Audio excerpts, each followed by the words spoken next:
बिस्मिल्लाहिमिनश्शैतानिर्रजीम बिस्मिल्लाहिर्रहमानिर्रहीम। Royal UTV आपकी खिदमत में आदाब अर्ज कहता है और अस्सलामु अलैकुम अर्ज करता है। इंतहाई खतरनाक होते हुए हालात दुनिया के हमें बता रहे हैं कि रसूल अल्लाह सल्लल्लाहु अलैहि वसल्लम ने जो हमें अपनी अहादीस के जरिए और कुरान मजीद ने अपनी आयतों के जरिए हमारी रहनुमाई की है, वो यकीनी तौर पर हमारे लिए बहुत ही काबिल अमल है। इस वक्त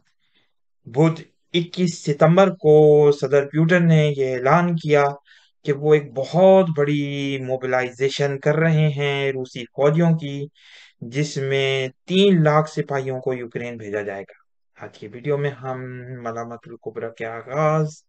और उससे मुतालिक अहादीस को थोड़ा सा फोकस करके डिस्कशन क्रिएट करेंगे। आप लोगों से गुजारिश है कि हमारे चैनल को सब्सक्राइब करें, इसके अलावा बेल आइकन के बटन को भी दबाएं। बात करते हैं सदर प्यूटन की, जहां उन्होंने ये कहा कि तकरीबन 3 लाख सिपाही, वो लोग जो कि रूस में किसी भी तरीके का फौजी तजर्बा रखते हैं, उनको अब यूक्रेन के महाज पर भेजा जाएगा। यह वो बड़ी खबर थी जिसने पूरी दुनिया में इस वक्त हलचल मचा दी है, और लग रहा है कि मलहदमुल कुबरा के उस बड़े मरहले का आगाज हो रहा है, जहां हमें ये नजर आएगा कि यूरोप की ईसाई कुव्वतों के दरमियान एक बड़ी लड़ाई छिड़ती हुई नजर आ रही है। साथ साथ उन्होंने ये भी कहा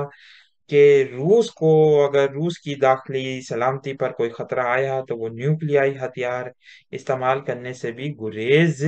नहीं करेगा। आज यही बयान यूरोपीय यूनियन के खारजा पॉलिसी के सरबराह ने कहा कि रूस इस मामले में कोई ब्लफ नहीं कर रहा, कोई धोखा नहीं दे रहा, और लग रहा है कि अब वो पूरी तरीके से संजीदा है कि अगर कोई हमला किया गया, जैसा कि यूक्रेन ने उसके मशरकी इलाकों में एक न्यूक्लियाई पावर प्लांट पर शेलिंग करके किया, अगर ऐसा ही कोई दोबारा वाकया पेश आता है तो रूस बहुत मुमकिन है कि टैक्टिकल न्यूक्लियर वेपन्स को इस्तेमाल कर सकता है। पूरी दुनिया में इस वक्त हलचल नजर आ रही है। सदर जो बाइडेन ने अक़वाम मुत्तहिदा में जनरल असेंबली के इजलास से खिताब करते हुए ये भी कहा कि दुनिया किसी तौर पर भी न्यूक्लियाई जंग के मुतालिक नहीं सोच सकती। गो के उनके जो बयान है उसमें एक ढकी छुपी धमकी भी थी कि अगर तुम हथियार इस्तेमाल करोगे तो हम भी मजबूर होंगे। इससे पहले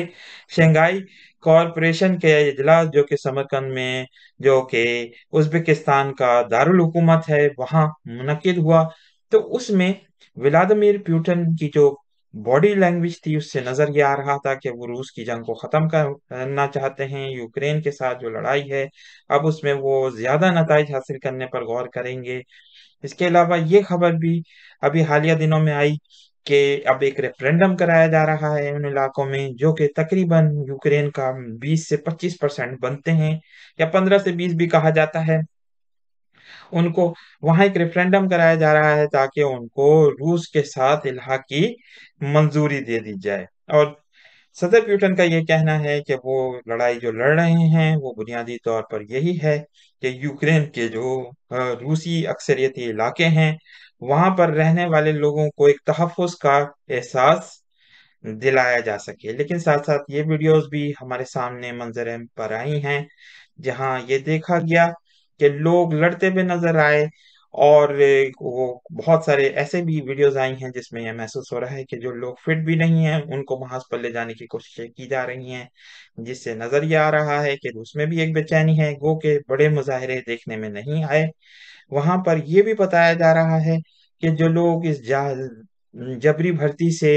गुरेज करेंगे उनको तकरीबन 5 से 15 साल की सजा दी जा सकेगी। बड़े पैमाने पर तैयारी 1945 में दूसरी जंग अजीम के खात्मे के बाद रूस की ये सबसे बड़ी मास मोबिलाइजेशन है, जिसमें बड़े पैमाने पर फौजियों को महाज जंग की तरफ भेजा जा रहा है, जिससे ये लगता है कि मलामतुल कुबरा, वो मलामतुल कुबरा जिसके मुतालिक सूरह कहफ में इशारा किया है, और मौलाना मनाजिर अहसन गिलानी ने इस तरफ इसकी तशरीह करते हुए हमें बताया है कि हकीकी तौर पर ये एक न्यूक्लियाई जंग होगी, जहां दो बड़ी ईसाई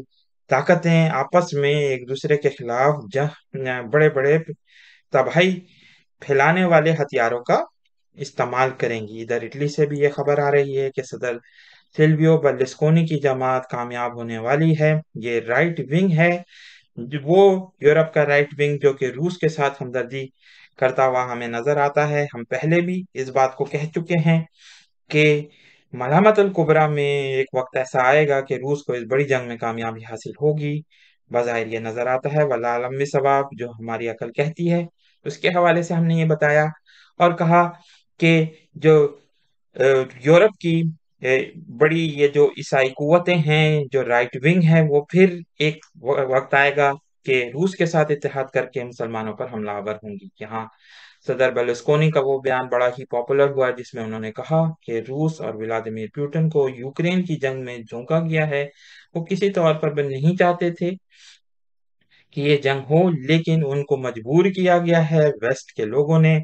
اس طریقے سے کوشش کی کہ یوکرین میں مداخلت کی اور اس کے بعد پھر روس کو اس جنگ میں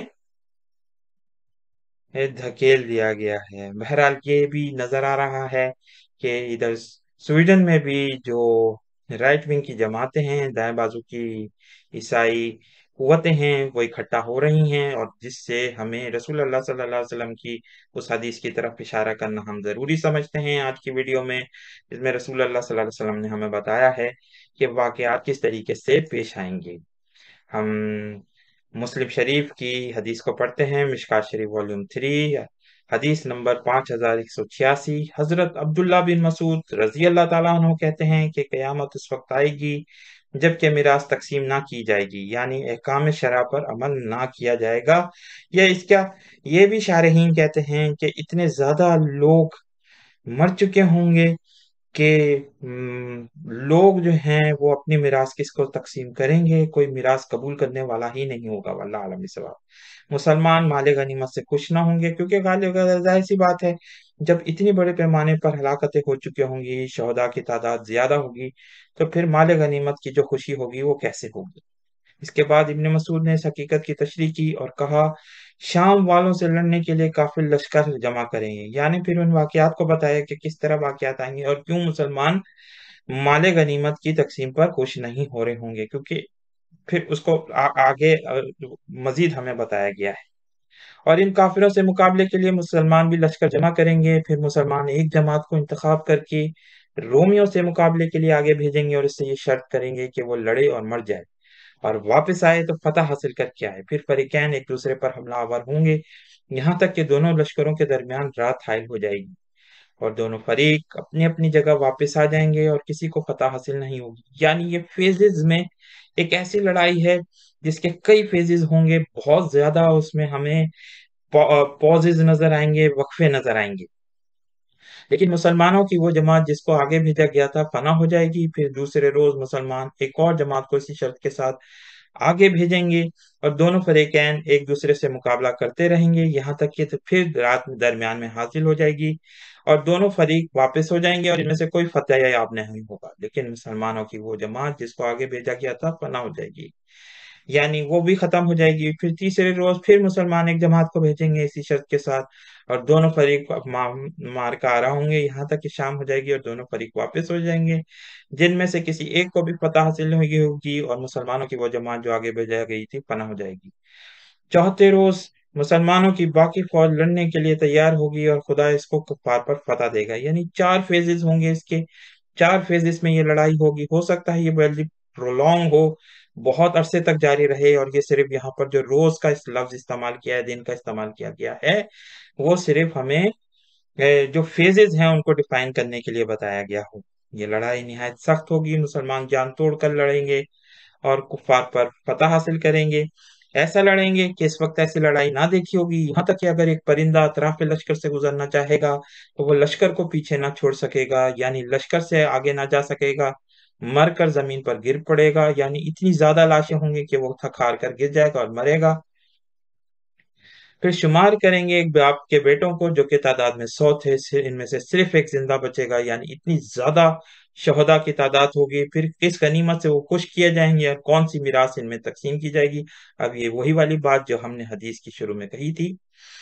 यहाँ मरने वालों की तादाद बहुत ज्यादा होगी। वहाँ माल गनीमत और मिराज की तकसीम से किसको मुसरत हासिल होगी? मुसलमान इसी हाल में होंगे कि उनको एक सख्त लड़ाई की खबर मिलेगी जो इस लड़ाई से ज्यादा होगी। फिर मुसलमान ये फरियाद सुनेंगे कि दज्जाल इनकी अदम मौजूदगी में इनके अहलो-याल में पहुंच गया। इस खबर को सुनकर वो सब कुछ फेंक देंगे और दज्जाल की तरफ मुतवज्जा होंगे और 10 सवारों को आगे भेजेंगे कि वो दुश्मन का हाल मालूम करें। रसूल अल्लाह सल्लल्लाहु अलैहि वसल्लम ने फरमाया, मुसलमान इन सवारों को आगे भेजेंगे, मुझे और इनके बापों के नाम मालूम हैं और इनके घोड़ों का रंग भी मालूम है। वो बेहतरीन सवार हैं, इस वो रोए जमीन पर बेहतरीन सवारों में से होंगे। अल्लाह ताला से दुआ है कि अल्लाह ताला हम तमाम मुसलमानों को इस लश्कर में शामिल होने और साथ साथ हमें अखुवत और मोहब्बत के जज्बे से सरशार फरमाएं। आमीन सुमा आमीन।